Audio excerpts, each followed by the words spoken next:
এখন কিছু ব্যাপারে প্রশ্ন উঠেছে, কেউ কেউ সংস্কার চায়। আমরা বলেছি যে আমরা তো সংস্কারের পক্ষে, এবং এই সরকার আসার আগেই তো আমাদের ভারপ্রাপ্ত চেয়ারম্যান তারেক রহমান ৩১ দফা সংস্কার কর্মসূচি জনগণকে উপস্থাপন করেছে।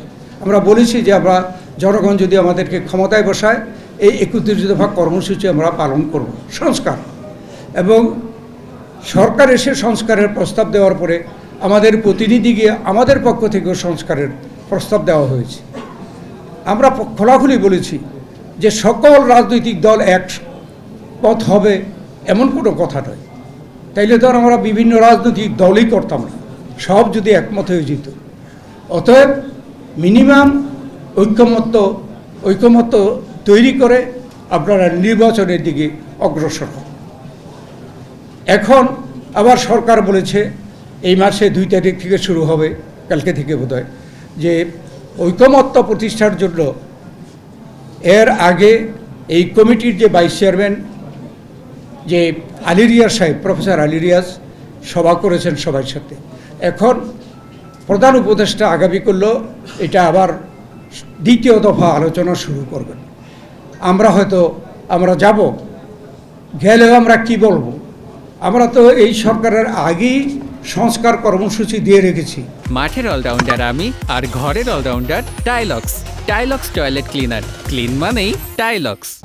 অনেক এই সংস্কার কর্মসূচি তাদের প্রস্তাবের সাথে মিলে, তো যেগুলো আমরা মনে করি মিনিমাম সকল দল একমত হবে, সেটাকে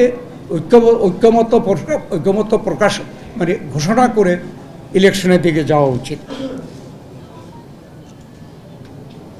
তো অর্থাৎ আগামী প্রজন্ম বাংলাদেশকে কিভাবে দেখতে চায় সেটি ধারণ করার আধুনিক দলের নাম বাংলাদেশ জাতীয়তাবাদী দল। কাজেই বাংলাদেশ জাতীয়তাবাদী দল সংস্কারের ভিতর দিয়ে যে দলের যাত্রা শুরু, সংস্কারের মত সব সময় পরিবর্তন এবং সংযোজন বিয়োজনের মাধ্যমে সংবিধানকে কিভাবে আধুনিক করা যায়, আগামী প্রজন্ম বর্তমান প্রজন্মকে চাওয়াকে ধারণ করা যায় এবং একটি স্বাবলম্বী বাংলাদেশ হিসাবে বাংলাদেশকে পৃথিবীর মানচিত্রে তার স্বমহিমায় উদ্ভাসিত করা যায়, সেই লক্ষ্যেই কিন্তু বিএনপি সবসময় কাজ করছে। কাজেই আজকে যারা কথা বলছেন তাদেরকে সুনির্বন্ধ অনুরোধ করব, আপনারা ইতিহাস পড়ুন, ইতিহাস থেকে শিখুন এবং বিএনপির সাথে প্রতিযোগিতা থাকা ভালো, প্রতিহিংসা করবেন না। বিএনপিকে ধ্বংস করার জন্য অনেক ষড়যন্ত্র হয়েছে, অনেক ষড়যন্ত্র চলছে, কিন্তু বিএনপি তো জনগণের দল। এই দলের নেতা পালিয়ে যায় নাই, আত্মসমর্পণ করে নাই। এই দলের নেত্রী আপোষ করে নাই, জনগণের পাশে ছিল। এবং এই দলের নেতা 8000 কিলোমিটার দূরে বসেও সারা বাংলাদেশের মানুষকে কিভাবে গণতন্ত্রের জন্য, ভোটাধিকারের জন্য, দেশের মালিকানার জন্য ঐক্যবদ্ধ করা যায় সেটি করে দেখিয়েছেন এবং দেখাচ্ছেন। কাজে বিএনপির কাছ থেকে আপনাদের শেখার আছে। বিএনপির সাথে অহেতুক প্রতিহিংসা পরায়ণ আচরণ করে কিচ্ছু লাভ হবে না। কারণ বিএনপি সেই দল যে দল সম্পর্কে এক নেত্রী বলেছিল ভোটে নাকি বিএনপি 10টি সিট পাবে।